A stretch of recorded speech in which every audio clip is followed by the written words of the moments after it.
kalaban, si Kazuya. Magaling ka naman di sa pang-i-install. Sa katunayan, never nga kitang in-small. Mula nang itapat ka ng ruleta sa akin, ginanahan ako magsulat. Magsulat ng verse sa maharli ka ni Pistol. Tangina mo, wala kang love life. Pansin nyo ba? Tumatandang wala pa din chicks tong si best friend. Ano feeling mo? Always kang bata na parang si Efren. Paano sobrang tanga, puro engaged na yung gusto niyang maging girlfriend. Pinanindigan yung pagiging Kazuya. Gusto niyo daw kasi ng Taken. Tanginang bonus round to, binuhay na naman. 2 beses ka nang na-eliminate Ano ka? Immortal na badang? Bagay na bagay sa'yo pangalan mong Kazuya kasi nakakaumay ka na lang. Hindi mo tanggap ang kamatayan kaya ba nagbalik? Kaso baka yung hostisya di rin makamit. Parang humingi ka ng katarungan sa tao magaling din maghasik pagkat hawak ko yung susi na magiging dahilan sa di mo pagtawid. Naging multo ka na't lahat-lahat, yung kabubuhan mo di mo nagawang i-hide. Langit at lupa na nga lang yung choices, tangina mo di ka pa nakapag-decide. Pero bilang nilalang ka din na may isip at puso, respetado ang trato. Malas mo lang na sa gantong patimpala kay mas halimaw na ako sa madaling salita. Pagkain lang kita kung tinuturing ka nila bilang tao. At di lang basta kamay nilaan ko sa pagsusulat, ginamitan din ang utak. Ikaw yung pangalawang probinsyanong naligaw sa isip ko para ibalik lang sa gubat. Galing ka na sa hagda. Pati sa sadista ni Aiko nakalaban ka na din. Kahit isang panalo, hindi mo pa naranasan makatikim. Tapos ngayon 0-2 ka? Gusto mo mag-champion? Masyado kang demanding. Ang angas ng tindigan, high protein. Paano lahat ng ligang sinalihan? Itlog yung standing. Bartender sa 5-star hotel, pero mukha kang pobreng kid. Ubus sa akin tong galing 5-star pag pinatikim ko ng losing streak. 2 beses ka nang pinatay, nawawalan kaming gana. Kaya bago ka dyan magparamdam, tangina mo, makaramdam ka din sana. 2 beses kang binuhay kasi naawa yung hurado. At hindi ka immortal, sadyang matigas lang yung mukha mo. Kababayan mo pa naman si Sixth Street. Pero ako pa yung malinis magtrabaho. 2-5-0 na yung napapakita ko. Kaya mas malinaw na kung sino mas delikado. 2-5-0. 50-50. Binabalaan lang kita kung di mo G. Ikaw yung pangatlong mapa-5-0 ko na magtatapos sa 0-3. Ako yung pangatlong umabuso sa'yo. Naging parausan ka lang na bitch. Matagal ka ng patay but you can rest in peace. Sisibaking ko tong bangkay na parang course of Anna preach. Itong immortal ko no? Makikita nyong stress at kabado sa akin dis na panggago. Paulit-ulit kitang papatayin, total pa-impress ka masyado hanggang ikaw na magsawang mabuhay na parang depressed ka na tao. Tanggapin mo na ang kamatayan pagkat naniningil na si Bathala. Sa ngalan ng Ama, ng Anak at ng Espiritu Santo, pinagdasal ko na yung kaluluwa mo para sa paglalakbay na mapayapa. Amen.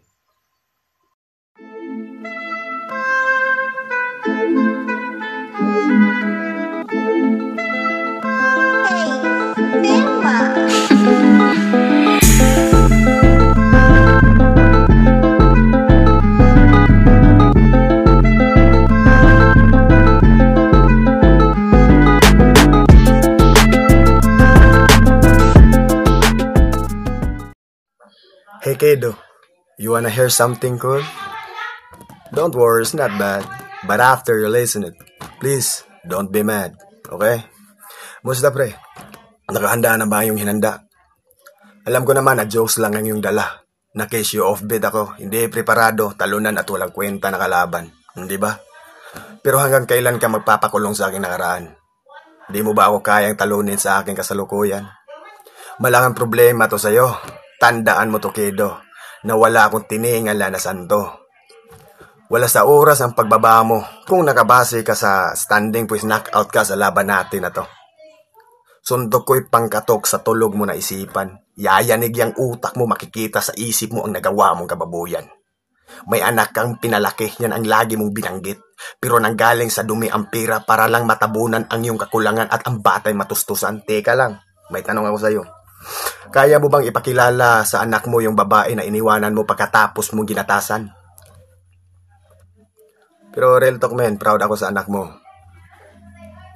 Kasi yung talent niya naka-unlock na. Pero masaya ka ba na sa murang edad natutong nag-o-online seller na? Hindi ka ba nasaktan sa iyong nakita? Na imbis paglalaro sana ang kanyang atupagin, gusto lang niyang magkapera. Mas matured pa mag-isip sa'yo ang bata. Nakuha mo ba? Nakabaliktaran ang nangyayari. Ikaw puro video bat at paglalaro ang inatupag, habang ang anak mo rumarakit para may maipakain sa putang ama ka. Wala kang kwentang ama. Paano ka makabuo ng masayang pamilya ikaw mismo ang sumira? Walang nagkalat na dugo, Kedo, di ba?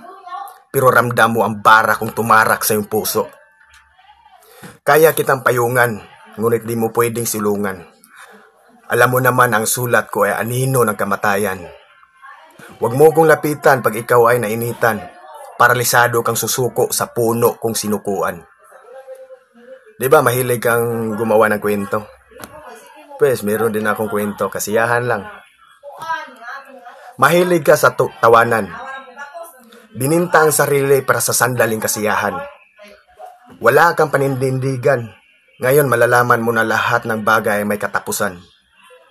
Andito ako sa iyong harapan. Ikaw ay kwinintuhan. Tuwang-tuwa habang ikaw ay pinagmasdan. Pilit kong binalikan ang masayang nakaraan na tanging kwento lang ang aking naambag sa iyo, men. Sana maging masaya ka, Kedo, na pinagtawanan lang kita habang ikaw ay aking nilamayan. Salamat sa pagiging mabuting kaibigan. Isa lang ang magagawa ko sa iyo, men. Panalangin. Shoutout sa lahat and pasensya talaga, wala ako sa binasa ko talaga, oral to yun. Totoo, binasa ko. Kasi, wala sa oras, tapos, alam mo na, paos pa yung boses ko at,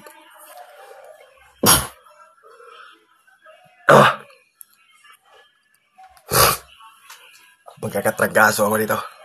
Masakit talaga yung lalamunan at, sana, magustuhan yung tangina, hindi talaga yung magandang preparado ko lang. Pasensya talaga, men. Kinapos talaga sa oras.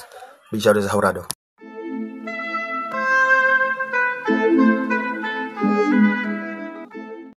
Yo, Big Mac once again sa laban ni Kedo at ni Kazuya. Siguro malinaw na kung sino talaga ang nanalo sa dalawa. Detalye ko lang kay Kedo, naging consistent siya mula una hanggang huli. Talagang yung mga bara niya at saka yung mga sapak niya tumatama talaga kay Kazuya. Bagkus si Kazuya naman, okay naman yung mga bara niya. Kaso nga lang talagang di talaga siya mananalo kahit anong gagawin niya. Kasi unang-una, rule number 1, huwag kang magpapakita na binabasa mo. Kasi bilang judge, syempre iniisip ko rin na yung ibang MC na talaga sila, nagbigay talaga ng oras at effort para mapaganda nila at masaulo nila yung kanilang idudura. Kaya ang boto ko, Kedo. Congrats, Utol. Great Cross ng Rap Nation. So, judge ko ngayon, battle ni Kedo versus Kazuya. Criteria for judging, delivery, 30%. Para sa akin, Kedo to. Consistent. Malinis yung mga pag-deliver niya. Kay Kazuya naman, binasa lang Baga, walang impact. Creativity, content 20% to. Kedo, matumatak sa akin yung engage tapos taken na punchline, at saka yung pangatlong 5-0 na magtatapos sa 0-3, ganda rin yun. Kay Kazuya, kahit ilang ulit kong pinanood, hindi talaga nagre-register sa akin yung walang tumatak na ganun. Pero salamat sa effort sa pagsulat, Kazuya. Okay. Quality of voice, 10%. Kedo to. Makikita nga kasing determinado talaga manalo si Kedo. Binigay niya dito yung best niya. Habang si Kazuya kasi parang masama yung pakiramdam niya or ayun niya, sinabi niya sa dulo ng video, masama yung pakiramdam niya. Originality, 20%. Kedo. Although kasi yung kamay nila, narinig ko na yun sa flip top pero best pa rin yung laman ng sulat niya. Habang kay Kazuya kasi nakulangan ako bitin. At hindi masyadong pang battle yung material niya dito. Video representation 20%. Yung kay Kedo, ayun naman, black and white naman talaga siya noon pa, mula no sumali siya or nag-battle na siya dito sa ating video bot. Pero clear na nakikita natin yung pag-act niya, yung mga gestures niya. So nakuha ni Kedo to. Kay Kazuya kasi madilim parang kinidnap bro. Kaya overall score ko dito, overall score performance ko dito, Kedo 100% malinaw yan, Kedo. Pero props pa rin kay Tol Kazuya. Salamat sa effort pa rin. Late ng Rap Nation. Yan. Kedo versus Kazuya.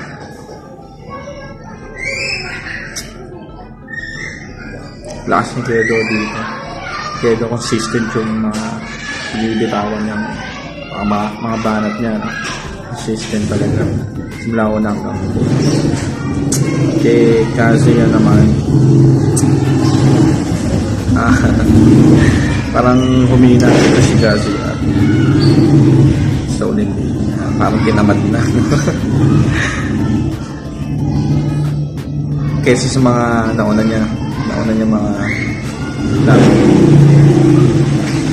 talagang energetic. So ngayon, wala na siyang energy. Naubusan. Sayang naman. Pero yun, ang boto ko, Kedo. Kazuya versus Kedo na laban. Kita naman natin sa video kung sino yung mas lamang. So, para sa akin, si Kedo yun. So, congrats. So, Senon, nagbabalik para mag-judge ulit dito. Owner of Rap Nation, member of Shady 45. Ayan, Kedo versus Kazuya. Ayan, quarter 2, himlayan round. Di na ako magpapasakali pa ulit. Ang boto ko rito kay Kedo. Ayan, kay Kedo. So, all goods yung pinakita ni Kedo dito. Simula umpisa nang sumali siya rito, halos wala pa ring laylay as of now hanggang ngayon. So, congrats kay Kedo. Kay Kazuya naman, medyo parang nagbigay na siya rito. Parang pinaubaya niya na lang yung battle kay Kedo. Pero kung inayos ni Kazuya yung performance niya dito, kasi dito nag-ano na siya parang nag-personals na siya dito, kahit na parang nagpapayo, pero solid pa rin yun kung inayos lang talaga ni Kedo. Ay hindi Kazuya, maganda yung battle sana talaga. Pasok naman na direkta yung mga atake ni Kazuya dito. Pero kung maayos yung pagka-deliver at may pagka-convincing talaga na 100%, talagang mahihirapan din akong i-judge tong battle na to. So ayun lang, kay Kedo ako.